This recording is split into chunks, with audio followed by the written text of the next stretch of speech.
رباه عفوك إني للنور مدت يداي. السلام علیکم برادران عزیز، مرحمت کنید کسانی را که دارو برای ویس گرفتن لازم باشه. برادران عزیز، نامش سامیوفان در یک ماه گارانتی تو زکاتی 10 کیلو زیوتر ویس میتونه برادران. کسانی را که لازم باشه مرحمت در کامنتر نویسید چون و دسترس کنید با تمام رسیت و با تمام تجسم. مرحمت کنید. برادری که اکای نور محمد در شهر مسکو تاکسی کار میکنه. 4-5 ماشین داره، ماشینش از نشون میده. کسی که حجتش تمام شده گرانیسا میروه تاکسی بوارینوک نداره، مرحمت در این نمبر زنگ بزنید اکای نور محمد. نمبر رو ما گپ میذاریم +7 926 319 59 61 اکای نور محمد. نمبر رو در این نمبر هست، زنگ بزنید ان شاء الله اینو ما سلام رسونید. خداخواه با یگم چک ارزان میکنه. مادر اینقدر حق حقوقی داره که حضرت صلی الله علیه و سلم میگه که همین شخص ایستادگی یک بار هم پدر هم مادر صداش کنن، اول باید مادر را لبیک بگه، اول مادر را اجابت کنه. حقیقتا هم آدم وقتی میسته فکر میکنه از مادر عزیزتر کسی برای انسان نیست. کی میفهمیم؟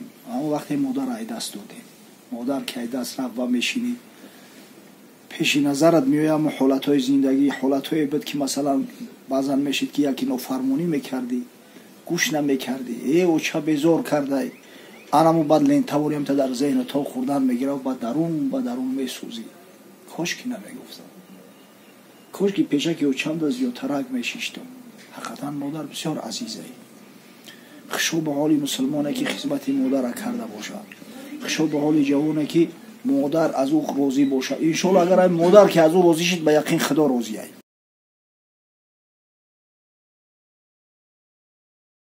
برادرای عزیزی که قرآن خوندن نمیتونید با زبان عربی، اینا با ترجمه تاجیکی و همچنین با حرفای کریلیکی طرز خوندن قرآن. اینا بسم الله الرحمن الرحیم، به نام خداوند بخشنده و مهربان. هم زبان عربی قدی نویسه، هم با زبان کریلیکی طرز خوندنش، هم ترجمهش هست. انا اعطیناک الکوثر فصل لربک وانحر. اینا یکم آیت به درستی که ما تو را کوثر عطا کردیم. یکم آیت نیم انا اعطیناک الکوثر. هر یک آیتی که میخونه ترجمهش هست، هم با زبان عربی نویسه، هم با زبان کریلیکی نویسه، هم ترجمهش با زبان تاجیکی است. السلام علیکم و رحمت الله و برکاته. کاش که پیشه که چند از زیادترک میشیشتم.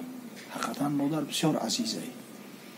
خشو به حال مسلمانه که خدمت مادر را کرده باشه، خشو به حال جوانه که مادر از او راضی باشه. انشالله اگر مادر که از او راضی شد به یقین خدا راضی است. الجنة تحت اقدام الامهات. حضرت صلی الله علیه و سلم میگه جنت زیر قدم مادرها. هر کسی میخواد که ایوان جنت بوسه کنه پای مادرش بوسه کنه. سبحان الله. هم یک بچه همسایه داشتیم، مرده که کلام تا بچه نه ریش داره نبیره داره، که جایی که میرفت می اومد اولی مادرش گذشت از خدا رحمتش کنه. او چه جان یک دعاته، حتی همین سهر کار میرفت می اومد او چه جان یک دعاته.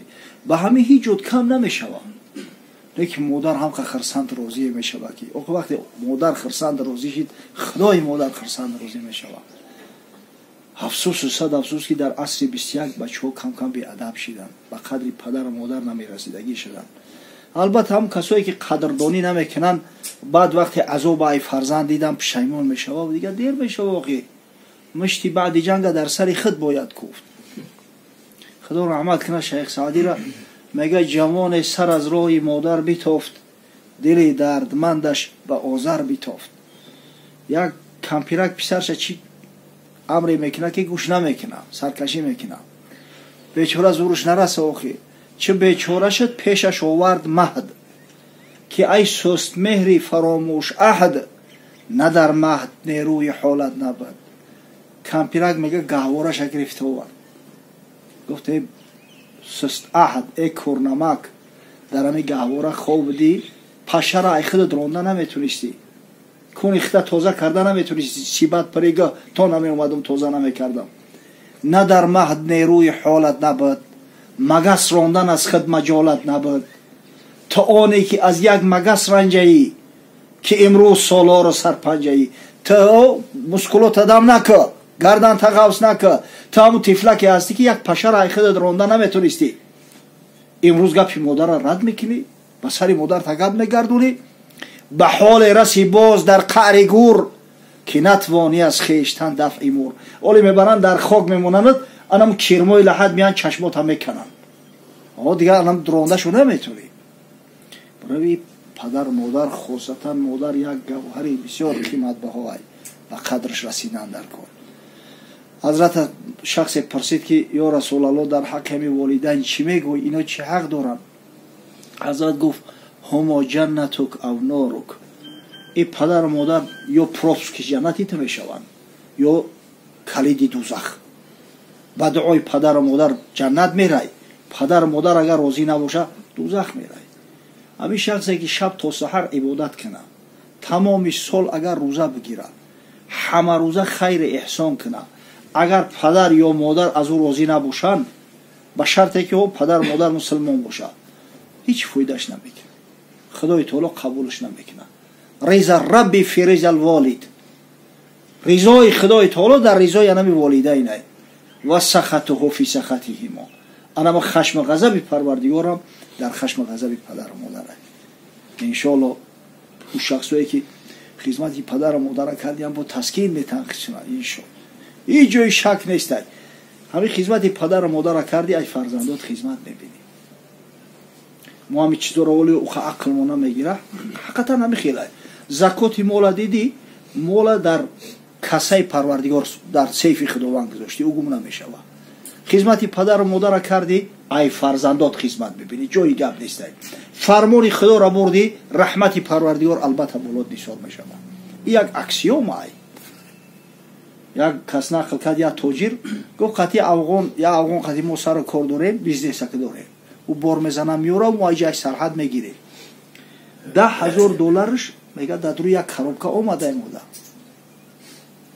$10,000 نلیچکا میگیریم برورا یک کروبکاش در دروش پول بعد میگه یکون 2 هفته پس بو خوردیم بعد میگه همون پول داده باش که این همین پولی تای جورا در همون دروی همون برو اومده است همه گریف میگه او تا دنگلش تو در دروی سونکاش نه رحمت نه تشکر من میدونستم که اقلا یا رحمت میگه وخی میگه که تو مردک بدای مسلمان بدای بعد گفتم ای بچه اقلا هم یک رحمتی سری دستکیرم نمیگوی همین خراماز اسلوجید نکردیم گو من ایرد زکات چه دادگیم کجا میشوه خداوند میونه میرسونش زکاتی مولا دادگی من رحمتی ایرد گفتگیم پیشکی انمی کسی که خدمت پدر و مادر کرده حتما ای فرزندش خدمت میکنه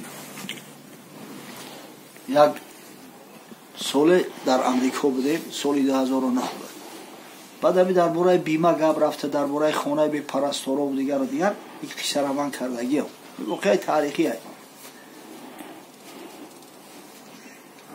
یک افغان قصه کرد ورکنه بسیار متاثر شدیم گفت ما مادرمان مرده همراه پدر امریکا رفتیم در نیویورک یک کوارتیر اسنیمت کرده بودیم یه روز ششتگی هم که در زنگ زد برو اومدم میگه که از کارمندای بیمه این بیمهش همی استراخوف کرده است استراخوانی چند نفر اومدیان گفتن بیای این مسافد استراخوات کنیم و این مسافد نمیفهمه گفت این بیمهش چی است گفتن این همی خیلی حالی که مثلا امکانیت هسته یکون سمنیم سمیتین فردا مسافد که بیمار شد یکون گپ شد کمکش میکنیم اگر مرد مقصد همون سریمونی هاش هم اگذرونیم فهموندن میگم مسافدم تشنگی دستی روز شمایی داده در کتیفی ما دستی چپ شد در کتیفی دادرم پرتاب گفت بیمه ما این هم فرزند من خدمت پدر و مادر مکردگیم یقین میدونم که بیمه ما میوان بیمار کشیدم اسوکشو میشوند اگر که مردم